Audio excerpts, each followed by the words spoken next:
ਅਗਲੀ ਗੱਲ ਇਸੇ ਕਾਰਵਾਈ ਦੇ ਵਿੱਚੋਂ ਉੱਠੇ ਇੱਕ ਸਵਾਲ ਦੇ ਰੂਪ ਦੇ ਵਿੱਚ ਕਰੀਏ ਆਪਾਂ।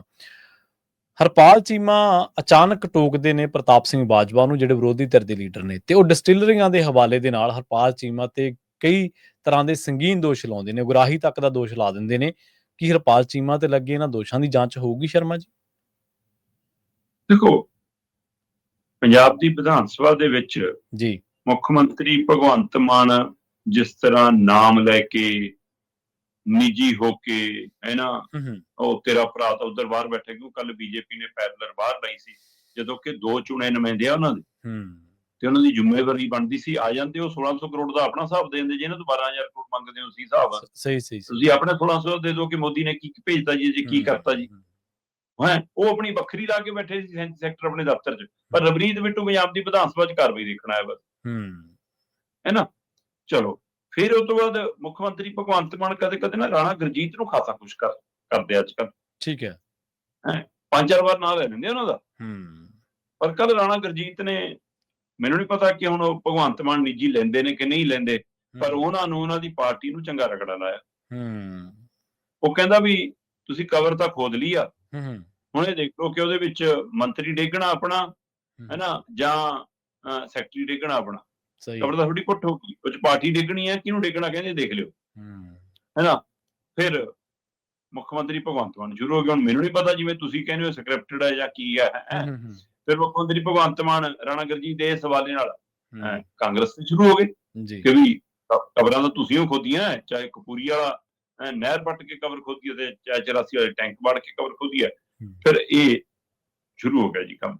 ਪਰ ਜਿਹੜਾ ਸਵਾਲ ਤੁਸੀਂ ਕਰ ਰਹੇ ਹੋ, ਉਹ ਸਵਾਲ ਇਸ ਲਈ ਗੰਭੀਰ ਆ ਕਿ ਪੰਜਾਬ ਦੀ ਵਿਧਾਨ ਸਭਾ 'ਚ ਚਾਹੇ ਤੁਹਾਨੂੰ ਬੋਲਣਾ ਆਉਂਦਾ ਹੈ ਚਾਹੇ ਨਹੀਂ ਆਉਂਦਾ, ਚਾਹੇ ਤੁਹਾਨੂੰ ਰਾਜਨੀਤਿਕ ਸਟੇਜ ਔਰ ਪੰਜਾਬ ਦੀ ਵਿਧਾਨ ਸਭਾ ਦੀ ਮਰਿਆਦਾ ਨਹੀਂ ਪਤਾ, ਹੈ ਨਾ, ਉਹਦੇ ਬਾਵਜੂਦ ਵੀ ਇੱਥੇ ਬੋਲੀ ਗਈ ਗੱਲ ਜੇ ਉਹ ਰਿਕਾਰਡ 'ਚ ਦਰਜ ਹੋ ਗਈ ਤਾਂ ਆਉਣ ਵਾਲੇ ਸਮੇਂ ਤੱਕ ਲਈ ਤੁਹਾਡੇ ਸਿਰ ਤੇ ਖੜੀ ਰਹਿਣੀ।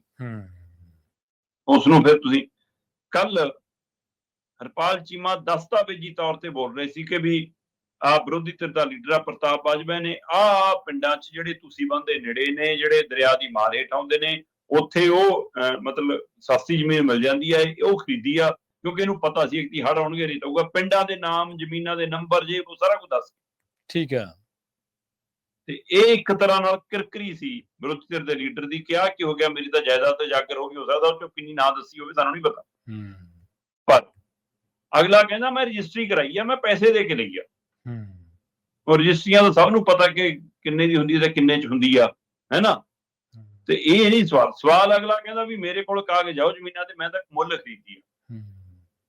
ਹੁਣ ਪੈਸਾ ਕਿੱਥੋਂ ਲਿਆਂਦਾ, ਇਹਦੀ ਜਾਣਕਾਰੀ ਲੈਣੀ ਆ, ਤੁਸੀਂ ਕਰ ਲਓ ਕਾਰਵਾਈ। ਫਿਰ ਤੁਹਾਡੀ ਜ਼ਿੰਮੇਵਾਰੀ ਬਣਦੀ ਹੈ ਬੋਲਣ ਦੀ, ਵੀ ਕਾਰਵਾਈ ਕਰੋ। ਹੁਣ ਪੰਜਾਬ ਦਾ ਮੰਤਰੀ ਆ ਹਰਜੋਤ ਬੈਂਸ, ਠੀਕ ਹੈ ਜੀ, ਉਹ ਜੀ ਇੱਕ ਹਸਪਤਾਲ ਦੇ ਵਿੱਚ ਪ੍ਰਾਈਵੇਟ ਕਿਸੇ ਮਰੀਜ਼ ਨੂੰ ਆਪਣੇ ਨੂੰ ਨੇੜਲੇ ਨੂੰ ਦਾਖਲ ਕਰਾਉਣ ਆਇਆ, ਹੈ ਨਾ, ਤੇ ਉੱਥੇ ਹੀ ਉਹ ਮਰੀਜ਼ ਬਾਹਰ ਗੱਡੀਆਂ 'ਚ ਪਏ ਨੇ, ਤੇ ਅੰਦਰ ਕਹਿੰਦੇ ਜੀ ਸਾਡੇ ਕੋਲ ਬੈੱਡ ਨਹੀਂ, ਲੈ ਜਾਓ ਬਾਹਰ ਲੈ ਜਾਓ, ਉਹ ਵੀਡੀਓ ਬਣਾ ਰਿਹਾ। ਪੰਜਾਬ ਦੇ ਵਿੱਚ ਹਸਪਤਾਲ ਹੈ, ਪੰਜਾਬ ਦਾ ਮੰਤਰੀ ਹੈ ਜੀ, ਉਹਦਾ ਕੰਮ ਹੀ ਵੀਡੀਓ ਬਣਾਉਣਾ ਹੀ ਹੈ। ਜਿਵੇਂ ਅੱਗੇ ਹੁੰਦਾ ਸੀ ਨਾ ਕਿ ਕਮਜ਼ੋਰ ਬੰਦੇ ਕੋਲ ਤਾਂ ਫਿਰ ਗਾਲ ਜਾਂ ਇੱਟ ਹੁੰਦੀ ਆ, ਇਹ ਵੀਡੀਓ ਵਾਲੇ ਇੰਨੇ ਕਮਜ਼ੋਰ, ਹੁਣ ਆਮ ਬੰਦੇ ਕੋਲ ਹਰੇਕ ਕੋਲ ਹਥਿਆਰ, ਹੁਣ ਵਿਚਾਰੇ ਕੋਲ ਮੋਬਾਈਲ ਹੈ, ਉਹ ਲਾਈਵ ਕਰ ਦਿੰਦਾ ਕਿ ਆ ਜਾ ਬਾਈ। ਤੇ ਇੱਕ ਮੰਤਰੀ ਜੇ ਵੀਡੀਓ ਬਣਾ ਕੇ ਲਾਈਵ ਕਰ ਰਹੇ, ਇਹਦਾ ਮਤਲਬ ਤੁਸੀਂ ਕਰਨ ਜੋਗੇ ਕੁਝ ਨਹੀਂ। ਸਹੀ ਹੈ, ਪਾਵਰ ਕਾਹਦੀ ਤੁਹਾਡੇ ਕੋਲ? ਤੁਸੀਂ ਹਸਪਤਾਲ ਸੀਲ ਕਰਾ ਦਿਓ, ਹਸਪਤਾਲ ਤੇ ਕਾਰਵਾਈ ਕਰਾ ਦਿਓ, ਤੁਸੀਂ ਮੰਤਰੀ ਹੋ, ਸਰਕਾਰ ਹੋ। ਇਸੇ ਤਰ੍ਹਾਂ ਹਰਪਾਲ ਚੀਮਾ ਜਿਹੜਾ ਕਹਾਣੀ ਸੁਣਾ ਰਿਹਾ, ਜੇ ਉਹਦੇ ਵਿੱਚ ਕੁਝ ਕਮੀ ਹੈ ਤਾਂ ਉਹਦੇ ਨਾਲ ਇਹ ਵੀ ਦੱਸ ਦੇਣਾ ਕਿ ਅਸੀਂ ਇਹ ਕਾਰਵਾਈ ਕਰਤੀ ਵਿਰੋਧੀ ਧਿਰ ਦੇ ਲੀਡਰ ਪ੍ਰਤਾਪ ਬਾਜਵਾ ਤੇ।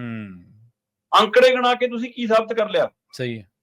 ਫਿਰ ਮੋੜਵਾਂ ਜਵਾਬ ਜਿਹੜਾ ਵਿਰੋਧੀ ਧਿਰ ਦੇ ਲੀਡਰ ਪ੍ਰਤਾਪ ਬਾਜਵਾ ਨੇ ਦਿੱਤਾ, ਹੁਣ ਉਹਦੇ ਉੱਤੇ ਹਰਪਾਲ ਚੀਮਾ ਦੱਸਣ ਫਿਰ ਕੀ ਕਰਨਾ।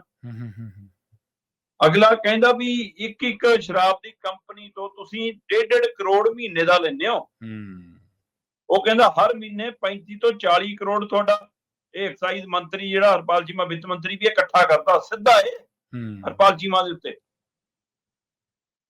ਤੇ ਪੰਜਾਬ ਦੀ ਵਿਧਾਨ ਸਭਾ ਦੇ ਵਿੱਚ ਇੱਕ ਵੀ ਮੈਂਬਰ ਉੱਠ ਕੇ ਹਰਪਾਲ ਚੀਮਾ ਦੇ ਹੱਕ 'ਚ ਨਹੀਂ ਬੋਲਿਆ ਕਿ ਐ ਨਹੀਂ ਕਿਹਾ ਜਾ ਸਕਦਾ ਜੀ, ਇਹਨਾਂ ਨੂੰ ਨਿੱਜੀ ਨਹੀਂ ਤੁਸੀਂ ਕਹਿ ਸਕਦੇ ਜੀ। ਸਹੀ ਬਿਲਕੁਲ।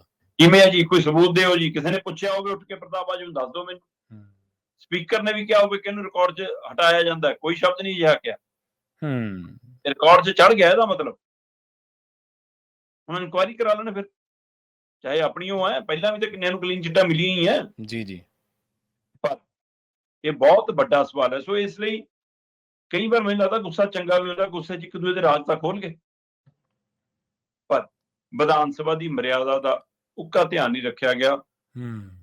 2 ਦਿਨਾਂ ਦੇ ਵੀ ਇਸ ਸੈਸ਼ਨ ਦੇ ਵਿੱਚ ਵੀ ਅਸੀਂ ਹੜ੍ਹ ਦੇ ਮਸਲੇ ਨੂੰ ਨਜਿੱਠ ਨਹੀਂ ਸਕੇ।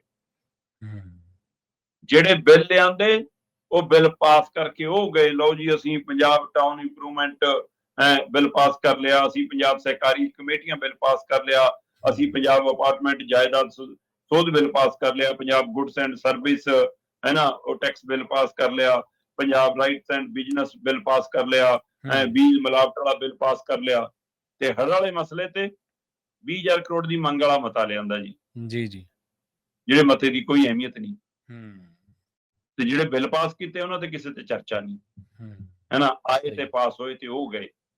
ਸੋ ਇਹ ਇਸ ਲਈ ਇਹ ਪੂਰਾ ਡਰਾਮੇਬਾਜ਼ੀ ਸੀ, ਇਹ ਨਿੱਜੀ ਤੰਜ ਸੀ, ਨਿੱਜੀ ਵਿਅੰਗ ਸੀ, ਤੇ ਜੇ ਇਹਨਾਂ ਨਾਲ ਮਸਲੇ ਹੱਲ ਹੁੰਦੇ ਆ ਇਹਨੂੰ ਭੰਡ ਭੰਡਈਆ ਕਰਕੇ ਤਾਂ ਮਹੀਨੇ 'ਚ ਇੱਕ ਦਿਨ ਜ਼ਰੂਰ ਇਕੱਠੇ ਹੋ ਜਾ ਕਰੋ, ਭੰਡ ਲਿਆ ਕਰੋ, ਸ਼ਾਇਦ ਪੰਜਾਬ ਦਾ ਹੀ ਏਦਾਂ ਹੀ ਭਲਾ ਹੁੰਦਾ ਹੋਵੇ ਤੁਹਾਡੇ ਹਿਸਾਬ ਨਾਲ।